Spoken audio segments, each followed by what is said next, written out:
Karena memang Januari kita akan mulai ngetes mengenai GovTech ini dengan bantuan sosial langsung sehingga targeted bisa dicapai. Dan ini saya kira kita sudah menghitung bisa berapa besar yang kita hemat, mungkin bisa hemat sampai 100 triliun. Assalamualaikum warahmatullahi wabarakatuh.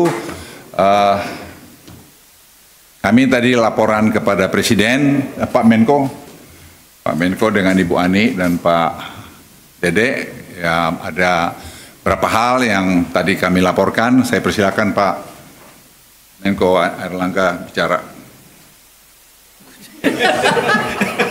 Ya kan biar suruh dia ngomong, dia berdiri sini. Enggak ngomong kok. Siap. Jadi pertama terima kasih. Assalamualaikum warahmatullahi wabarakatuh, teman-teman media cetak, media elektronik. Selamat berbuka puasa. Nah ini saya buka puasa belum? Udah minum sama kayak gitu. Waduh, kita juga sama-sama sudah minum. Saya tadi Pak Ketua Dewan Ekonomi Nasional Pak Luhut menyampaikan laporan kepada Pak Presiden, dan di sini ada Bu Mari, Pak Bu Menteri Keuangan, Pak Katib, seluruh dari DEN. Ada yang pertama pembahasan mengenai sektor padat karya, dan ada usulan terkait dengan padat karya. Karena sektor padat karya yang utama tekstil, produk tekstil, kemudian juga aparel, itu kontribusi terhadap ekonomi Indonesianya cukup besar, dengan ekspor lebih dari 2 miliar dolar, tenaga kerjanya hampir 4 juta orang. Nah ini memerlukan perbaikan terutama terkait dengan perizinan, karena masih ada investor yang ingin masuk di sektor tekstil dan produk tekstil ini. Dan Indonesia sebetulnya sudah naik kelas ke produk-produk yang nilainya lebih tinggi atau high value added. Dan baik itu di sepatu, kemudian di tekstil, dan Indonesia menjadi salah satu hub yang diandalkan. Nah, oleh karena itu tadi arahan Pak Presiden untuk terkait dengan ketersediaan bahan baku, terkait dengan illegal import, terkait dengan supply chain, itu untuk dipermudah dan disederhanakan. Jadi arahan pertama tentu pemerintah harus melihat dari keseluruhan supply chain dan juga melakukan harmonisasi daripada tarif yang sudah dilakukan. Dan kedua, kita merespons terhadap barang yang didumping melalui tindakan anti-dumping. Nah ini beberapa langkah yang kita akan lakukan, dan ditambah lagi tentu barang-barang ini adalah barang-barang yang kompetitif. Nah kompetitif terhadap pesaing kita baik di Thailand, di Vietnam, maupun yang terakhir yang menikmati besar itu Bangladesh. Sehingga kita harus melakukan terus deregulasi dan debirokratisasi maupun permudahan izin untuk pengembangan, termasuk terkait dengan AMDAL. Sehingga tentu ini akan ditangani, dan pemerintah tentu akan membentuk semacam satgas di mana ini akan dilakukan percepatan. Yang kedua, tadi arahan Pak Presiden juga untuk program padat karya ini dibuatkan PSN program. Jadi proyek strategis nasional berupa program untuk sektor padat karya sehingga investasi bisa cepat masuk. Yang ketiga, di tengah ketidakpastian di geopolitik, tentu pasar kita harus terus dijaga. Dan kalau kita lihat memang pasar terbesar tekstil, produk tekstil ini adalah di EU yang besarnya marketnya sekitar hampir 30% dari demand global. Amerika sekitar 15% dan the rest of the world sisanya. Sehingga menjadi penting tadi EU SEPA segera bisa diselesaikan. Karena dengan EU SEPA bisa diselesaikan, berdasarkan pengalaman Vietnam misalnya, ekspornya naik 50%. Sehingga itu juga menjadi catatan dari Pak Presiden. Nah selanjutnya untuk usaha menengah kecil, pemerintah sudah merumuskan paket untuk revitalisasi permesinan. Nah revitalisasi permesinan ini regulasinya dalam waktu dekat akan keluar, di mana pemerintah sudah menyediakan 20 triliun untuk subsidi investasi. Karena kalau mesinnya tidak diperbaiki, daya saing baik dari penggunaan energi maupun produksi, speednya akan lebih lambat. Oleh karena itu, pemerintah sudah siapkan kredit investasi untuk sektor padat karya, tekstil, produk tekstil, sepatu, makanan minuman, furniture, kulit, itu bisa menggunakan skim itu untuk 8 tahun, dan bunganya disubsidi sebesar 5% oleh pemerintah. Jadi berapapun kredit investasi perbankan, pemerintah potong 5%. Nah, selanjutnya tentu kita berharap bahwa dengan sektor padat karya ini bisa ditangani dengan baik. Kita berharap lapangan kerja bisa tercipta, dan kita menargetkan dengan sesudah EU SEPA ini diharapkan industri ini akan kembali bergeliat. Selanjutnya kami kembalikan Pak Ketua Den. Tadi Presiden sudah memberikan instruksi untuk kita melakukan deregulasi di banyak hal. Jadi seperti tadi dilaporkan Pak Dede, pada tahun 80-an pemerintah juga pernah melakukan itu.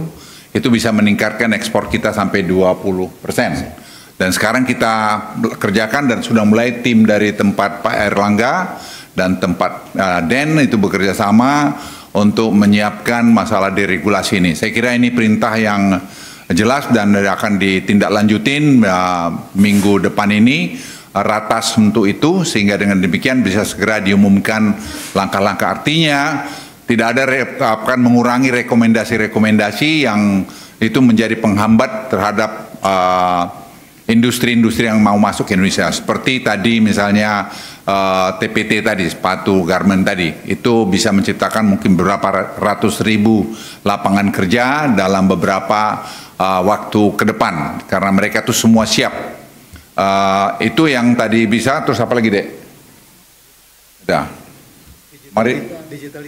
Digitalisasi tadi juga kita laporkan, Presiden 17 Agustus ingin meresmikan atau launching nanti program government teknologi ini yang akan nanti menyatukan semua apps yang ada di kementerian lembaga, sehingga dengan demikian akan terjadi dari masalah efisiensi dan juga pengurangan korupsi. Dan ini saya pikir Presiden tadi memerintahkan juga untuk segera dikerjakan untuk semua penduduk kita, keluarga itu dapat punya bank account, karena memang Januari kita akan mulai ngetes mengenai GovTech ini dengan bantuan sosial langsung, sehingga targetnya bisa dicapai. Dan ini saya kira kita sudah menghitung bisa berapa besar yang kita hemat, mungkin bisa hemat sampai 100 triliun, dan seterusnya nanti secara bertahap itu akan bisa dicapai. Angka-angkanya nanti saya kira bisa diberitahu kemudian. Tapi studi dan pekerjaan ini mengintegrasikan ini semua sudah dilakukan.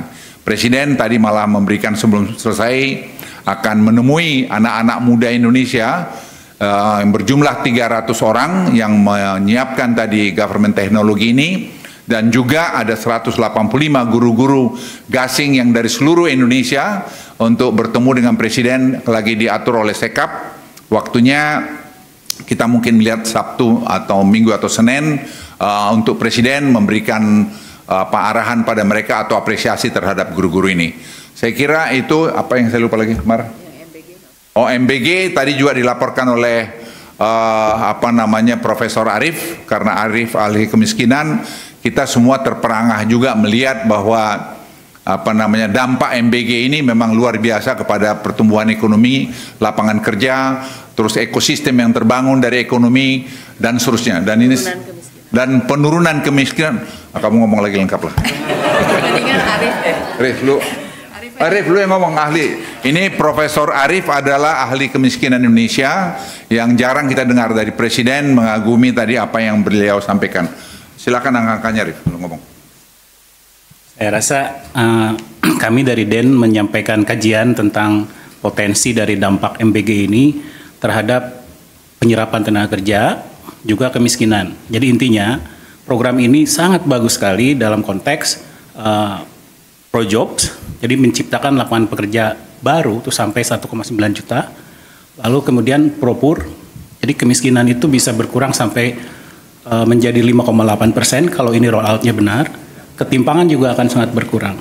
Teman-teman bayangin aja ya, kalau 3 orang anak, satu keluarga punya 3 orang anak, itu dia dapat per bulannya bisa dapat 600.000 dari MBG. PKH aja itu sekitar 200-an ribu, BPNT aja 200-an ribu. Jadi sangat tidak mungkin ini tidak besar impaknya. Semua paham itu, cuman kita melakukan kajian secara kuantitatif. Nah, tapi poinnya adalah karena ini sangat progresif, maka kita harus pastikan roll out-nya berjalan dengan baik. Gitu. Salah satu yang kita usulkan, itu adalah kita segera melakukan business process review, lalu audit rutin oleh BPKP. Itu pertama. Yang kedua, memberikan ruang untuk peran serta masyarakat agar bisa melakukan monitoring, karena sense of belonging-nya tinggi. Lalu yang terakhir, jangan sampai ada kebocoran-kebocoran terkait bahan-bahan yang kalau tidak perlu diimport, nggak usah diimport. Nah, ini akan membuat rantai pasoknya betul-betul terjaga, sehingga impaknya betul-betul seperti yang diharapkan. Tapi sekali lagi intinya, ini mari kita jaga bersama, karena ini flagship kita, flagship bangsa ini. Mungkin itu aja dari saya. Saya mau tambahkan lagi, kita ternyata selama 20 tahun itu surplus telur ayam. Dan selama 20 tahun kita juga surplus ikan, ayam, bukan ikan ayam, ayam. Jadi daging ayam. Jadi dengan tadi program ini, itu semua terserap akan jadi menggerakkan ekonomi juga dalam telur dan bidang juga tadi ayam. Ini baru kita tahu setelah jalan nih, jujur. Jadi setelah Pak Prof. Arief itu melakukan studi dengan tim melihat ke bawah, dan kami sepakat tadi dengan Bappenas dan juga Badan Gizi untuk bersama-sama melakukan pengawasan sini. Misalnya bikin tray-nya itu tray-nya itu tidak boleh diimpor, suruh bikin lokal. Karena itu kita lihat masih ada buatan luar. Jadi semua kita harus satu padu untuk melakukan pengawasan. Presiden tadi minta ini. Jadi Presiden tadi saya pikir memberikan instruksi yang sangat jelas dan sangat baik mengenai tadi masalah deregulasi. Karena deregulasi ini akan mengurangi korupsi, akan membuat lebih efisien dan akan membangun ekosistem perekonomian kita lebih bagus. Itu saya kira dari saya. Share lagi, Dek. Cukup Pak. Cukup. Saya kira terima kasih. Wassalamualaikum warahmatullahi wabarakatuh.